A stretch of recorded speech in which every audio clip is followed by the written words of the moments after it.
శ్రీకృష్ణుడు యుద్ధాన్ని ఆపలేదని అనిపించవచ్చు, కానీ నిజానికి ఆయన అనేక మార్గాల్లో శాంతిని నెలకొల్పేందుకు ప్రయత్నించాడు. శాంతి ప్రయత్నము చేశాడు. శ్రీకృష్ణుడు యుద్ధానికి ముందు ఖచ్చితంగా శాంతి దూతగా హస్తినాపురానికి వెళ్ళాడు. కౌరవులకు స్పష్టంగా చెప్పాడు, పాండవులు కనీసం 5 గ్రామాలు ఇవ్వండి, శాంతిని కోరుకుందాము. అనేక రాజులు, వీరులు, సైనికులు అనవసరంగా మరణించకూడదు అని.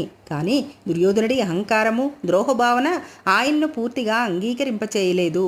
సూదిమున మోపేంత భూమిని కూడా ఇవ్వను అని చెప్పాడు.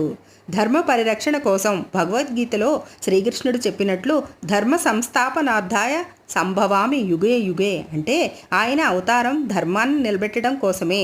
అప్పటి పరిస్థితుల్లో ధర్మం అవసరమయ్యింది. దుర్యోధనుడు, శకుని, కర్ణుడు, దుశ్శాసనుడు లాంటి అధర్మ పరిపాలకులను నిర్మూలించాల్సిన అవసరం ఏర్పడింది.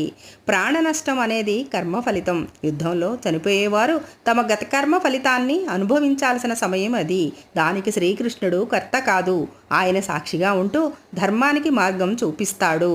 భవిష్యత్ ధర్మం కోసం బాధ్యత. మహాభారత యుద్ధం అనంతరం కురుక్షేత్రంలో ధర్మ విజయం జరిగింది. భవిష్యత్తు తరాలకు ఈ సంఘటన ఒక గొప్ప పాఠం. అధర్మం ఎన్ని కాలాలు రాజ్యాధికారంలో ఉన్నా చివరికి ధర్మమే గెలుస్తుంది. గీతోపదేశం కూడా చేశాడు. యుద్ధం అవసరమయ్యే సందర్భంలో అర్జునుడి యొక్క కదలికల మధ్య శ్రీకృష్ణుడు గీతను ఉపదేశించాడు. అప్పుడు ఆయన యుద్ధం చేయమన్నాడు. ఎందుకు అంటే ఇది వ్యక్తిగత ద్వేషం కాదు, ఇది ధర్మయుద్ధం. క్షత్రియుడుగా కర్తవ్యాన్ని విడిచిపెట్టకూడదు అని.